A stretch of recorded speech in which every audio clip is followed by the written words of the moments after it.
Assalamualaikum warahmatullahi wabarakatuh.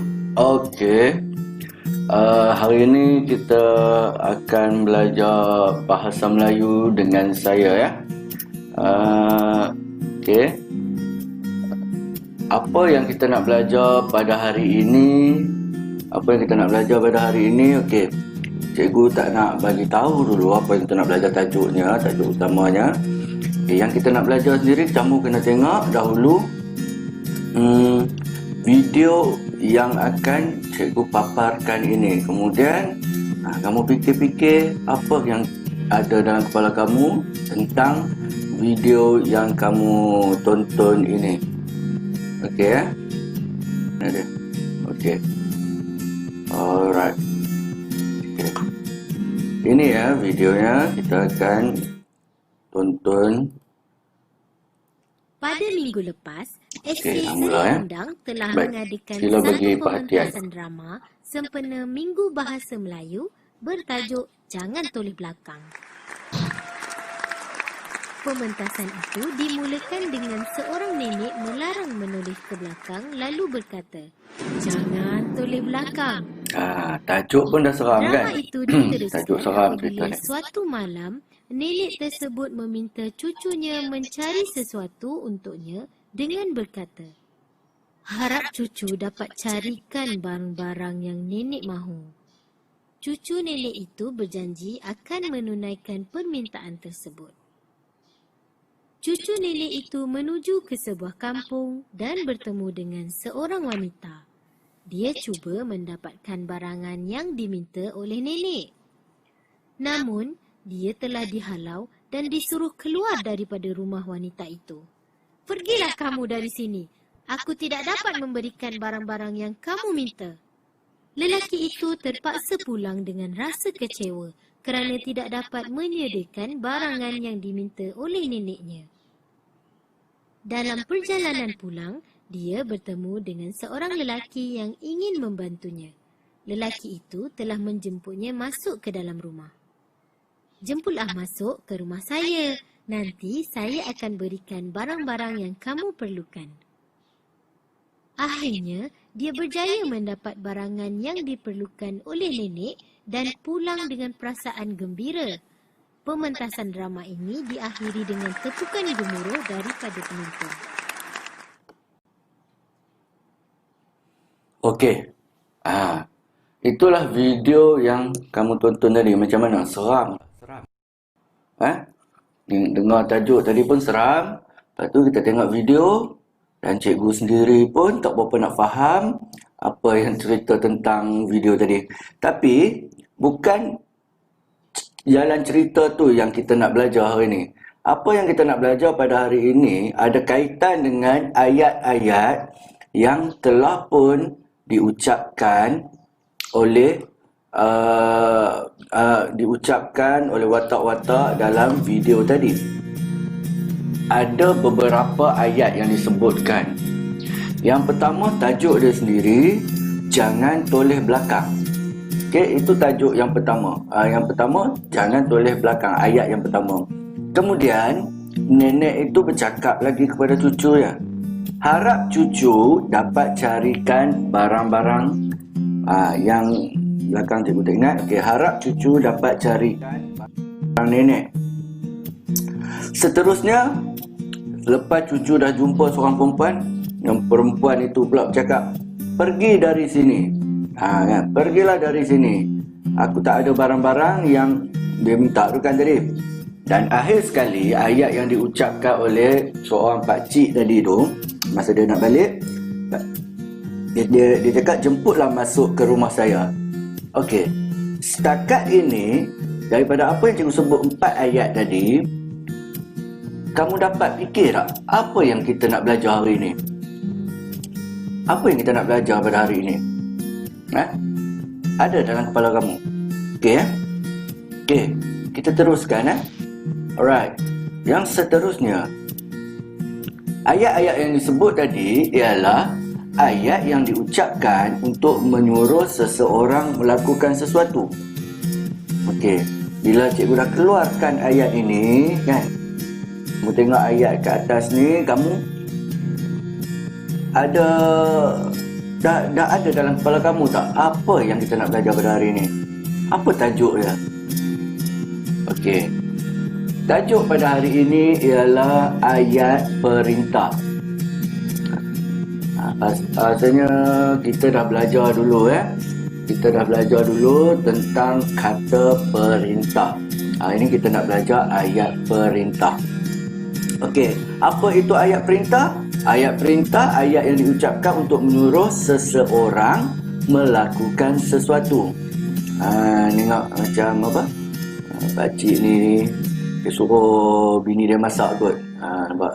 Seronok je bini dia masak. Okey. Alright. Seterusnya, kita tengok ayat perintah ini boleh dibahagikan kepada 4 jenis. 4 jenis.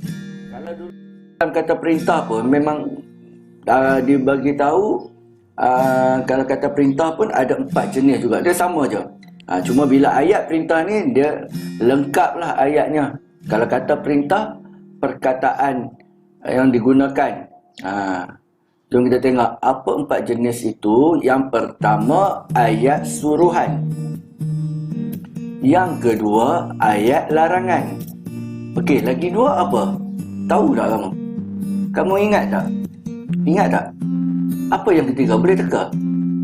Okey. Yang ketiga, ayat permintaan. Ada satu lagi. Siapa boleh jawab? Memang kamu tak boleh jawab lah. Sebab kalau kamu jawab pun cikgu tak nampak. Okey, tak apa. Kita teruskan dengan ayat silaan. Okey, ini adalah 4 jenis ayat di dalam ayat. Alright Okey, kita teruskan lagi. Kita tengok satu persatu nak bagi kamu faham. Alright. Yang pertama Okey, ayat perintah ni juga boleh disertai dengan partikel lah. Dia ada lah di belakang. Kalau sebelum ni kita belajar ayat tanya, kita belajar kata tanya, dia ada partikel kah. Siapa? Bila masukkan kah, jadi siapakah? Manakah? Kan? Itu. Yang inilah. Tapi kita tak tengok lagi kata perintah tu apa. Jadi kita pergi satu persatu. Penggunaan partikel ini mempunyai 2 tugas. Lah ni lah, dia mempunyai 2 tugas. Apa tugas dia? Yang pertama, dia melembutkan suruhan ni. Suruhan. Yang kedua, dia menegaskan predikat. Menegaskan ayat. Bila kita gunakan lah tu, dia boleh jadi dua benda. Satu nak cakap dengan lembut, kita guna lah. Satu lagi kita guna lah untuk ayat yang lebih tegas. Okey. Kita tengok ayat suruhan.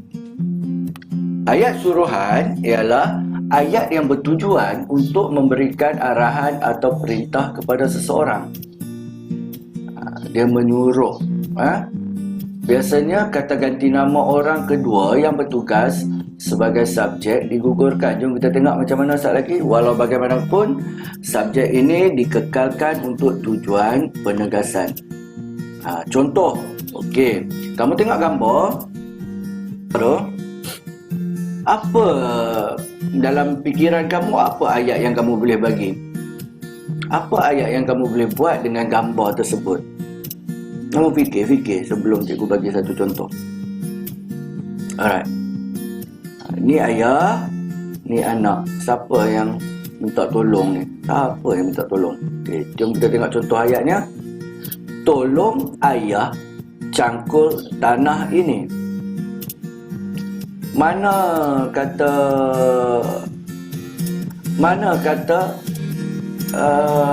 perintah?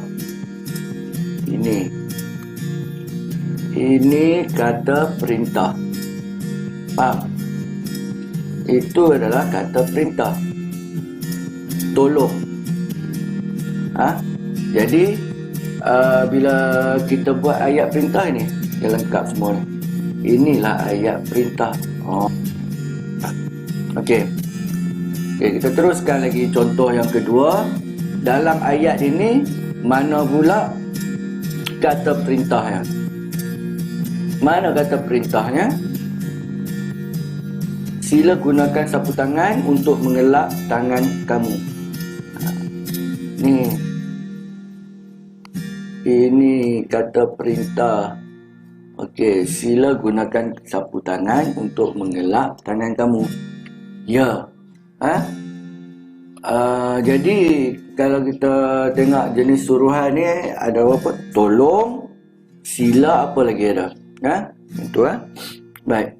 Sekarang ni pun musim-musim Covid ni, jadi selalulah cuci tangan kamu kalau tak nak pakai gelang mahal ni. Alright. Teruskan dengan ayat jenis larangan. Okay, ayat jenis larangan. Ayat yang bertujuan untuk melarang seseorang daripada melakukan sesuatu. Okey, daripada melakukan sesuatu. Larangan, dia melarang. Suruhan tadi dia menyuruh, itu je. Yang ni melarang. Kita tengok ada apa lagi? Yes, menggunakan perkataan seperti ni. Jangan, usah, tak usah sebelum kata kerja. Biasa paling mudah kita gunakan janganlah. Jangan, usah. Janganlah, usahlah, tak usahlah. Ini semua larangan. Kalau kita masukkan partikel lah tadi tu, janganlah kan. Janganlah kan. Okey, janganlah. Kalau kita masukkan partikel lah. Okey, next. Kita pergi lagi. Ayat larangan juga dapat dilembutkan dengan menambahkan lah.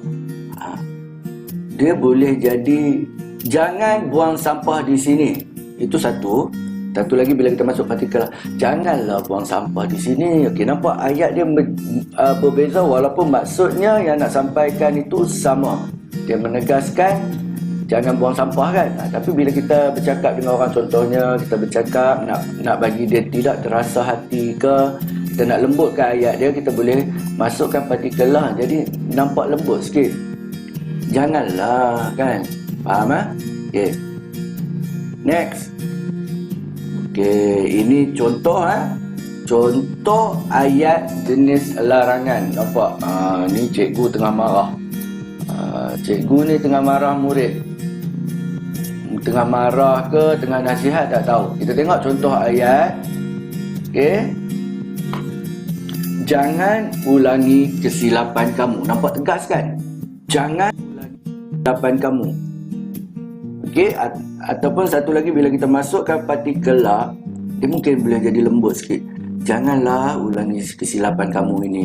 Nampak? Dia bercakap dengan lebih lembut. Alright. Seterusnya, usah paksa saya ke rumahnya.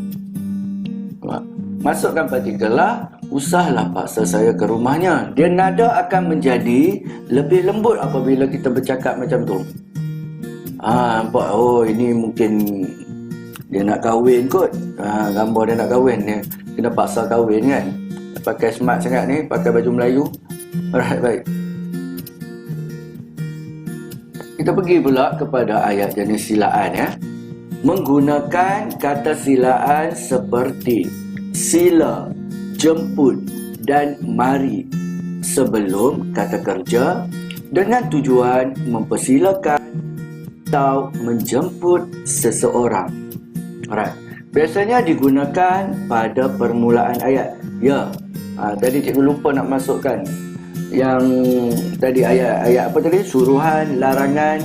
Semua ayat perintah ini, kata perintah dia berada di depan di permulaan ayat. Dia ada di permulaan ayat. Alright. Jadi kita teruskan lagi. Tengok. Okay, contoh ayat silaan. Sila datang ke rumah saya. Jemput masuk. Mari duduk di kerusi itu. Okey Ayat silaan dengan partikelar. Okay, apabila kita masuk partikelar, ayat-ayat di atas ni pun sama juga, boleh masukkan partikelar. Okay, kita tengok contoh ni. Silalah letak beg anda di sana. Okey. Jemputlah duduk. Marilah menyanyi bersama-sama. Okay. Itu kalau kita masukkan partikelar. Ayatnya mudah aja ya. Alright. Next. Tadi cikgu cakap tadi awal mula tadi kita buat ada berapa jenis ayat Ada 4. Okay. So yang ini adalah ayat perintah yang terakhir dalam ayat perintah ni. 4 jenis ayat tadi ini. Okey, yang tadi kita dah belajar, cikgu dah terangkan tentang ayat suruhan, ayat larangan, ayat silaan. Yang ini permintaan, jadi yang terakhir. Okey, ayat permintaan. Menggunakan kata permintaan seperti minta dan tolong untuk memohon permintaan dan pertolongan. Contohnya, minta Tuan benarkan kami masuk ke dalam. Diminta kamu semua bertenang. Yang ini minta. Okey. Seterusnya, tolong hantar buku sebelum pulang. Ini tolong. Tolong selesaikan perkara ini. Okey, baik. Itu adalah jenis contoh-contoh. Contoh-contoh dan 4 jenis. Jadi kamu kena ingatlah. Dalam membina ayat perintah, kamu kena faham situasi keadaan sesuatu benda itu dan juga penggunaan jenis ayat. Okey. Kamu nak suruh orang tolong ambil sesuatu, kamu tak boleh gunakan jangan atau usah. Hasan, jangan ambil beg aku sekejap. Ayat itu dah jadi salah. Hasan, tolong ambil beg aku sekejap. Contoh gitu. Jangan, dia macam dia tak bagi buat. Jangan bermain di luar pada waktu panas. Okey, contoh macam tu. Jangan, dia melarang. Yang ini dah selesai. Dah faham ke 4 jenis ni? Faham? Kita terus tengok ada apa lagi. Okey, dah masuk part latihan. Bahagian latihan. Latihannya mudah sahaja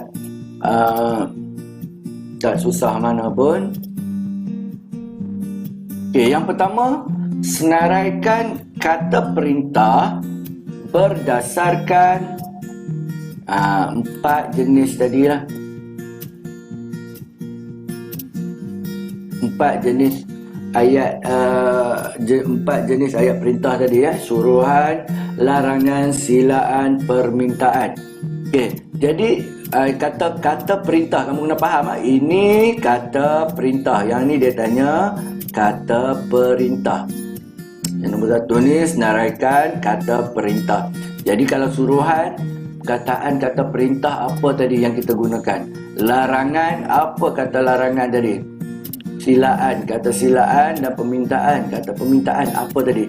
Dalam tadi cikgu ada sebutkan dan cikgu ada tunjukkan tadi. Jadi cari balik, kamu hanya senaraikan, tak perlu bina ayat apa pun. Senaraikan sahaja. Ada satu lagi, yang kedua, bina 5 ayat perintah dengan menggunakan kata perintah yang telah kamu senaraikan. Right. 5 ayat perintah. 5 ayat ni mana kamu nak cari? Okey, ambillah daripada kata perintah yang kamu telah senaraikan tadi. Hanya 5 perkataan saja, 5 kata perintah sahaja. Kemudian kamu bina 5 ayat perintah dengan lengkap. Okey Bina 5 ayat perintah dengan lengkap. Okey, itu sahaja untuk kali ini. Untuk selepas ini kita akan jumpa lagi dalam tajuk-tajuk yang lain pula. Okay, harap kamu dapat selesaikan kerja ini dalam buku latihan. Okay, baik, sehingga jumpa lagi. Bye-bye.